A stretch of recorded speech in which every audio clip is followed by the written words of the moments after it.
High everyone, तपाईहरुलाई प्रियाको किचनमा स्वागत छ। सबैभन्दा पहिले मेरो प्यारो प्यारो भ्युअर्सहरुलाई विजयादशमीको मंगलमय शुभकामना। आज म तपाईहरुलाई एकै किसिमको इन्ग्रेडिएन्ट्सबाट दुई किसिमको मिठाई बनाउन सिकाउने छु। त्यो हो कोकोनट लड्डु र कोकोनट बर्फी। र अब यसलाई चाहिँ हामीले बनाउनलाई स्टार्ट गरौँ है। सबैभन्दा पहिले म हिट अन गर्छु र हिटलाई हामीले मिडियममा राख्नुपर्छ। र त्यसपछि सबैभन्दा पहिले मैले घिउ लिएको छु। त्यो घिउ चाहिँ 2 चम्चा, यो चम्चा चाहिँ चिया चम्चा हो, त्यसको 2 चम्चा हामीले घिउ राखौँ।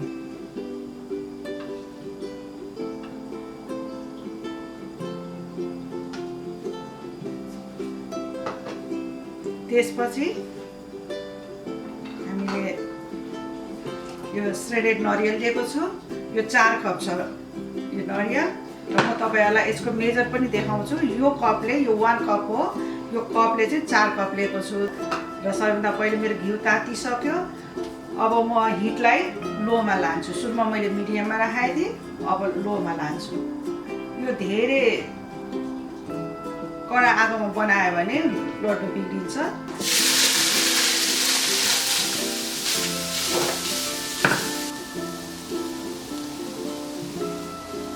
अब मैले कन्डेन्स मिल्क हाल्दैछु। यो 2 कप छ कन्डेन्स मिल्क।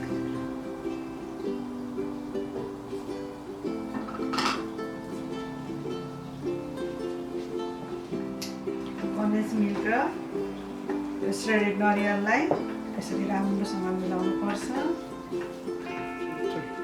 कन्डेन्स मिल्क राखिसकेपछि चाहिँ हामीले चाहिँ हिटलाई चाहिँ मिडियम टु लोमा राख्नुपर्छ। लोमा पनि हेर्नुहोस् त, अब यो हाम्रो नरियलको पानी पनि सुकिसक्यो, कन्डेन्स मिल्क पनि सबै यसमा मिलिसक्यो।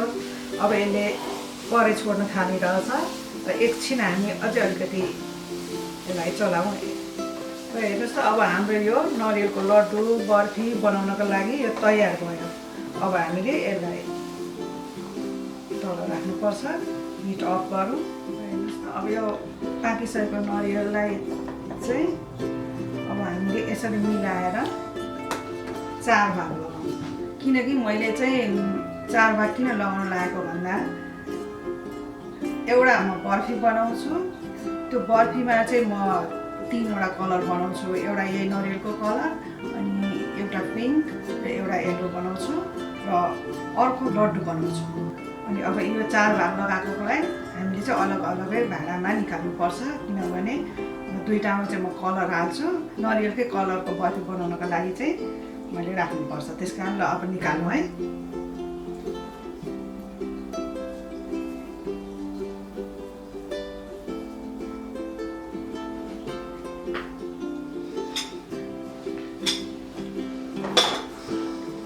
मैले यहाँ कराईमै पनि फेरि मैले 2 भाग छोडेको छु। 1 भाग लड्डुको लागि हो, 1 भाग चाहिँ यही नरियलकै कलरको लागि बनाउनको लागि चाहिँ मैले राखेको चाहिँ यो यही छ। र 2टा चाहिँ मैले यसरी अलगको भाँडामा राखेको छु। र यो 2टालाई चाहिँ कलर गर्नेछु। यसमा पहिला यो रेड कलर लिउँ।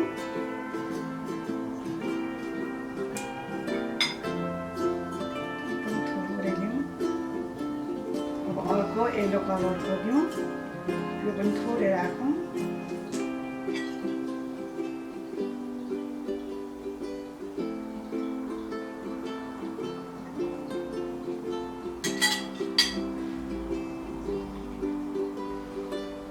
अब यो 2टा कलरलाई राम्रोसँग मिलाइदिउँ हामी।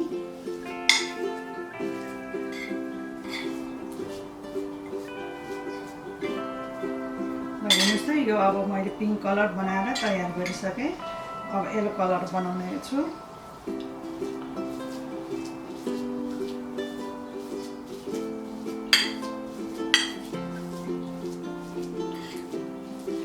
तपाईहरुसँग यदि कलर छैन भने कलर हाल्नै पर्छ भन्ने छैन। यो नरियलकै कलर मात्रै बनाउनु भयो भने नि यो एकदम मिठो हुने मिठाई हो। त्यही हो, मैले चाहिँ अब कलर गर्नुको कारण चाहिँ यसो हेर्दाखेरि चाहिँ राम्रो देखिन्छ। हेर्नुहोस् त, यो येलो कलर पनि मैले बनाएर तयार गरिसकेँ। यो चाहिँ डेसिकेटेड नरिवल हो। यो चाहिँ म लड्डु बनाउँदाखेरि युज गर्छु, त्यस कारण अहिलेको लागि चाहिँ यो हटाइदिउँ। अब बर्फी बनाउनको लागि तपाईँहरूसँग यस्तो किसिमको बेकिङ ट्रे छ भने यो पनि लिन सक्नुहुन्छ, या कुनै प्लेटमै पनि बनाउन सक्नुहुन्छ। तपाईँहरूले पनि जेमा बनाउने हो त्यसमा चाहिँ तपाईँहरूले ग्रिस गर्नुपर्ने हुन्छ। यसको तल पनि गरिदिउँ, माथि पनि गरिदिउँ।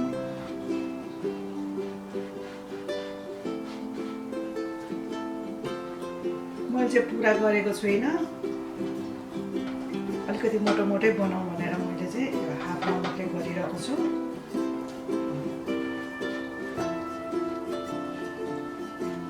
अब यो तयार भयो।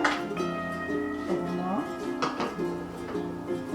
सबैभन्दा पहिले यो येलो कलर राख्छु।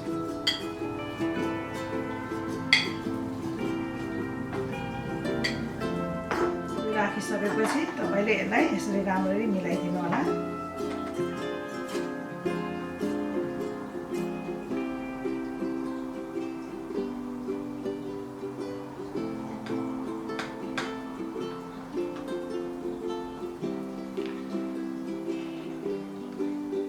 हेर्नुहोस् त, मैले यसरी यो एउटा कलर मिलाइसकेँ। अब यसको माथिबाट फेरि अर्को कलर राखौँ।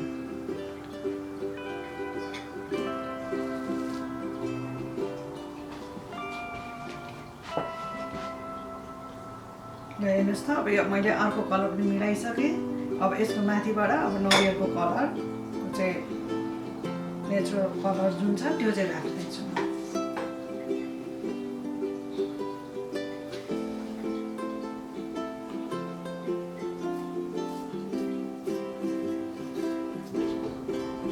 हेर्नुहोस् त, मैले यो तीनवटै कलर मिलाएर राखिसकेँ। अब यसको माथिबाट चाहिँ हामीले बदाम र पिस्ता हाल्नुपर्ने हुन्छ।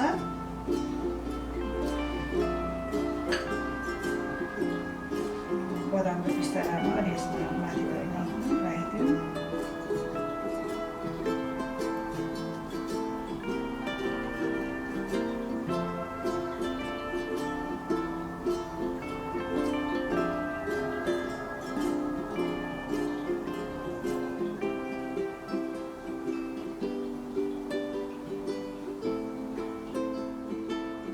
यो बदाम र पिस्ता चाहिँ मैले 2-2 चम्चा लिएको छु। यसमा सबै लाग्दैन, अलिअलि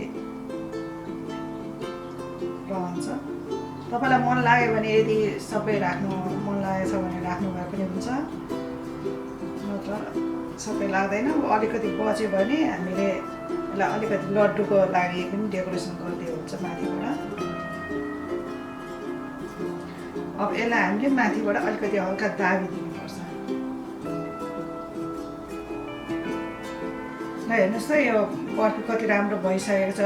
यसलाई अब हामीले काट्नुपर्छ। हेर्नुहोस् त, अब यसलाई म काट्दैछु। यसलाई खालि म 2 भाग मात्रै लगाउँछु, किनभने मैले अब धेरै बनाएको छुइनँ। धेरै सानो सानो भयो पनि राम्रो देखिँदैन। यसलाई अब फेरि यसबाट पनि अब कति भागसम्म कट्छ हेरौँ।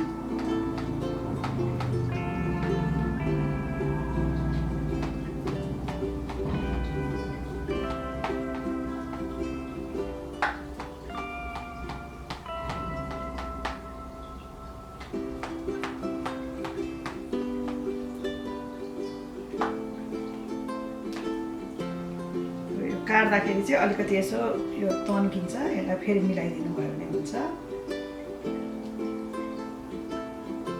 अब यसलाई चाहिँ हामीले आधी घन्टासम्म चिसो हुन दिनुहोस्। यसलाई फ्रिजमा राखेर चिसो गर्नुभयो पनि हुन्छ, बाहिर कोठाकै टेम्परेचरले पनि हुन्छ। यो तयार भइहाल्छ यो बर्फी। म चाहिँ यसलाई बाहिर राख्दैछु। यो आधी घन्टासम्मको लागि चाहिँ चिसो हुन राखिदिउँ है। हेर्नुहोस् त, मैले चाहिँ यो कराईबाट यो नरिवललाई चाहिँ मैले यसमा निकालेर राखेको छु, किनकि बनाउनु मलाई सजिलो होस् भनेर। अब बनाउनु सुरु गरौँ लड्डु पनि। यसलाई म चम्चाको हिसाबले लिन्छु। यो ठुलो यो टेबल स्पुन हो। यो तपाईँले जत्रो बनाउनु भयो भने हुन्छ लड्डु। आफ्नो इच्छा अनुसारले बनाउने हो लड्डुलाई। पहिला सुरु यसरी दाब्नुहोस्, यसरी गर्दाखेरि खसिन्छ लड्डु। अनि त्यसपछि हातले यसरी घुमाउनुहोस्। लड्डुलाई आफ्नो राम्रो सेप दिनको लागि हामीले यसरी गर्नुपर्छ। हातमा राखेर यसरी हलाउनुहोस्। र हेर्नुहोस् त कस्तो राम्रो सेप बन्दै गइरहेछ। अब यो बनिसक्यो लड्डु। यो लड्डुलाई म अब यो जुन डेसिकेटेड नरिवल मैले राखेको थिएँ त्यो यसमा अब यो राख्छु र यो लगाउँछु म।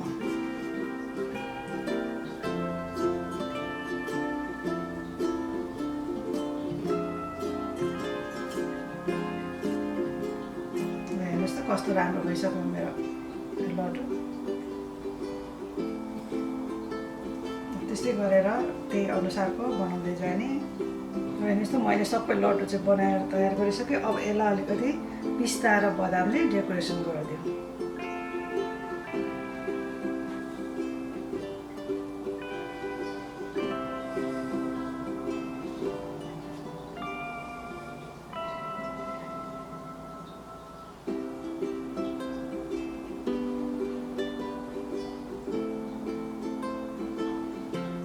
अब यो मेरो एउटा लास्ट बाँकी छ सजाउनलाई। मेरो लड्डु पनि तयार भयो।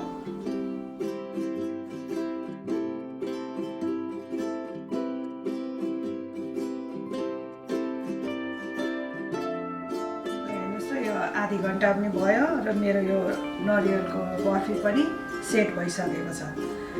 यदि तपाईँको ठाउँमा गर्मी छ भने चाहिँ फ्रिजमै राख्नुहोस्, छैन भने मात्रै बाहिर राख्दा हुन्छ तपाईँको सेट। र अब यसलाई चाहिँ म काटेर प्लेटमा सर्भ गर्छु है। र हेर्नुहोस् त मैले बर्फी पनि सबै बटाएर तयार गरिसकेँ। हेर्नु त कस्तो राम्रो देखिएको छ, हेर्दै खाउँ खाउँ लाग्दो। र मैले लड्डु पनि तयार गरिसकेँ, दुवै तयार गरिसकेँ। हेर्नुहोस् त लड्डु पनि कति राम्रो भएको छ, देख्नुभयो कस्तो एउटै सामानहरूबाट तपाईँले 2 किसिमको मिठाई बनाउन सक्नुहुन्छ। र यो खाना पनि असाध्यै मिठो हुन्छ। यदि तपाईँहरूलाई मेरो यो रेसिपी मन परेको छ भने लाइक, कमेन्ट र सब्सक्राइब गरिदिनु होला। फेरि म यस्तै नयाँ नयाँ रेसिपीहरू लिएर आउनेछु। त्यतिन्जेलसम्मको लागि बाई।